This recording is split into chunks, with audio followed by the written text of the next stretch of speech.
Sa Pilipinas, hindi lang basta kalsada ang dinadaanan ng mga motorista. Minsan parang obstacle course, matitinding pagbaha tuwing tag-ulan, malalim na lubak na parang hukay, at walang katapusang traffic. Para sa marami, hindi lang basta sasakyan ang kailangan, dapat praktikal, kayang sumabak sa mga ganitong sitwasyon. Kaya dumami ang mga crossover SUV sa kalsada. Mataas, madaling isingit, madaling ipark, at sakto pa rin ang space, swak sa pamilya o kahit solo ka lang sa biyahe. Pero sa dami ng lumabas na modelo, alin nga ba ang sulit? Kaya ngayong araw, titignan natin ang isang crossover na matagal nang kilala sa market, ang HR-V.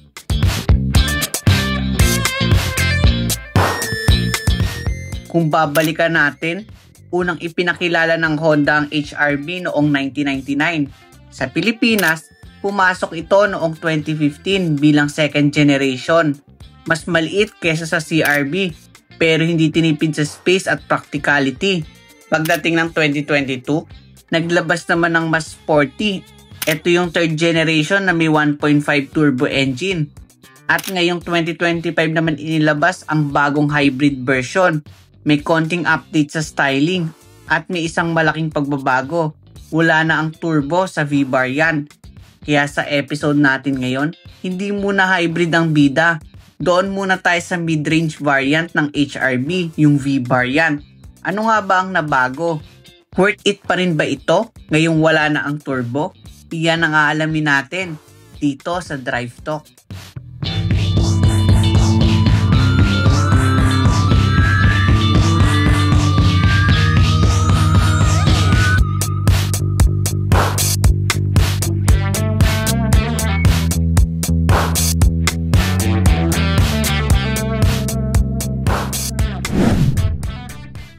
Sporty ang datingan ng front fascia ng third generation HR-V V-variant.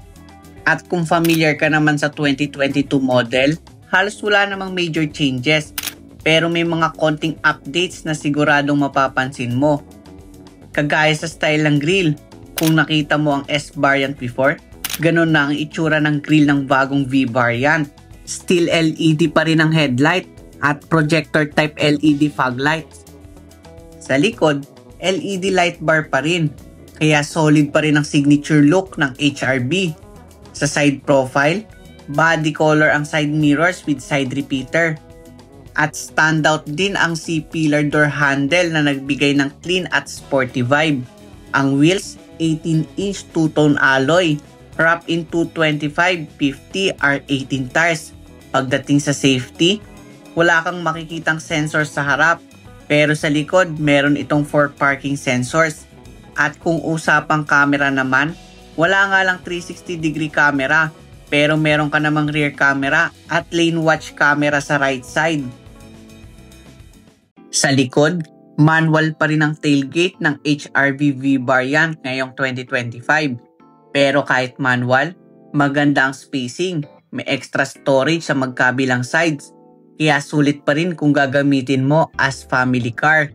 May LED trunk light at kapag binuksan mo ang floor panel, makikita mo hindi extra storage kundi donut spare tire. Kung bitin ka naman sa space, pwede mong i-fold flat ang second row seats, kaya mas flexible sa mga kargahan. Pero medyo nakakalungkot, wala na ang turbo sa V-variant. Unlike before na may 1.5 turbo. Ngayon ay meron na lang itong 1.5 liter DOHC iVTEC 4-cylinder 16-valve engine na may maximum output na 121 horsepower at 145 Nm of torque. Front-wheel drive pa rin ito at paired with CVT automatic transmission. At pagdating naman sa safety, nandyan ang Honda Sensing. At ito naman ang mga kasama sa features nito.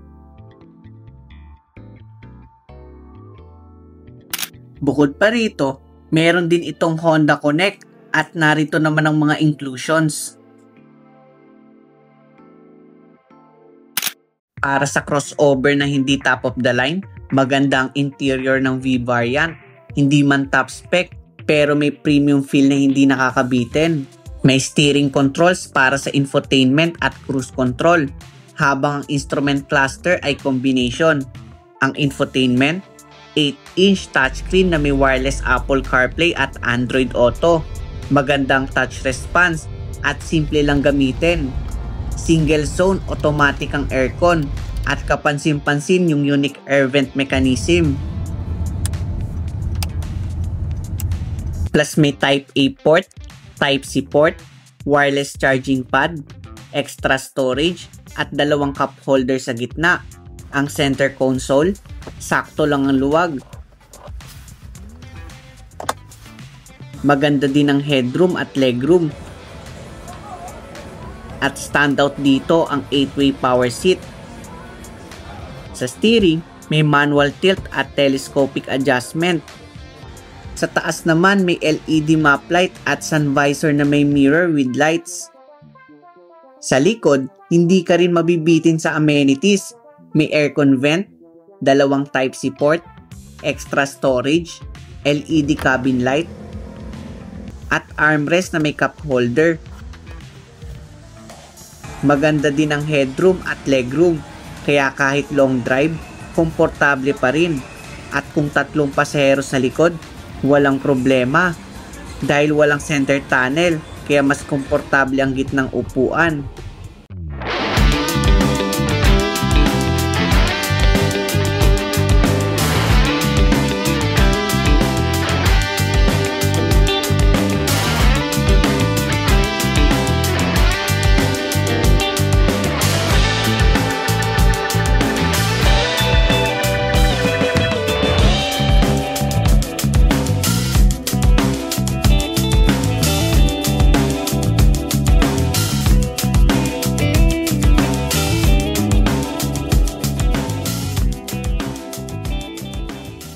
Testingin naman natin itong Honda HR-V, pero hindi ito yung top of the line.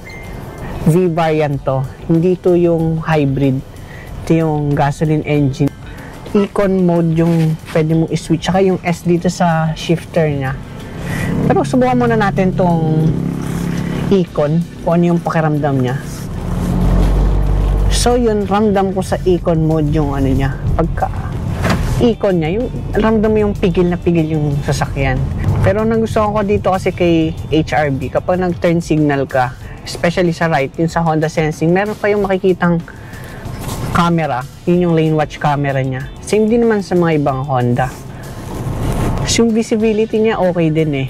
Maninipis lang yung mga A-pillar niya, less yung blind spot. Medyo mabagal yung pickup niya sa Econ. Sabay okay naman din eh, kasi ganoon naman din yung ibang kotse na ka-level nito. Hindi naman lahat. So sa normal mode, yon mas okay siya. Nandun yung tamang blend para sa driving perspective ko. Hindi naman siya mabagal, nandun siya sa katamtaman lang. Medyo may konting lang yung pickup niya. Nararamdaman ko rin. Pero hindi siya kasing bagal ng pickup ng Econ mode. Medyo kailangan mo pa siyang diinan kung gusto mo ng power. So, dito naman, kapag sinwitch mo naman siya ng sports, gagamit ka na ng paddle shift. Okay naman yung niya eh, pag nag-paddle kayo. So, advantage dito, kahit yung na-drive ko na city, ikaw talaga yung magpapalit ng gear. Halimbawa, medyo nag-minor ka, ikaw pa rin yung magda-downshift. Hindi automatic nagda-downshift yung kotse, which is maganda, especially kung spirited driving yung gusto mo. Yung steering niya, malambot. Yung suspension niya lang, medyo nandun siya sa firm aside, pero gitna pa rin eh. Okay din yung shifting niya eh. Hindi naman siya delay actually.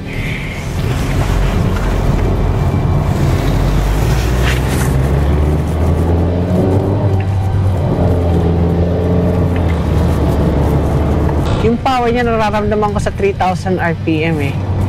So kung HR-V na ganito, yung V na hindi hybrid, kung gusto niyo yung spirited driving, maganda siya sa sports mode kasi pwede mo siyang laruin yung paddle shift.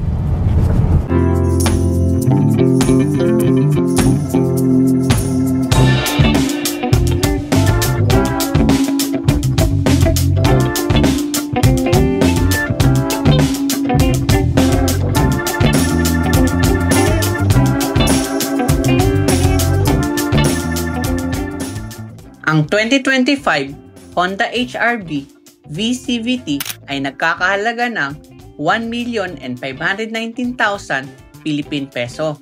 Available naman ito sa 4 na kulay: Ignite Red Metallic, Platinum White Pearl, may additional lang na 20,000 pesos, Meteoroid Gray Metallic, at Premium Opal White Silver Pearl, may additional din na 20,000 pesos. Kung hanap mo naman ay Honda Cars, visit lang sa Honda Cars Carmona at hanapin lang si Sir Lucky Galardo for inquiries. Sabihin nyo na lang na napanood nyo dito sa Drive Talk by Aljay. At kung nagustuhan mo naman ang episode na to, don't forget to like, comment, share, and subscribe. I-click mo na rin ang notification bell para lagi kang updated. Kita-kits sa next episode ng Drive Talk.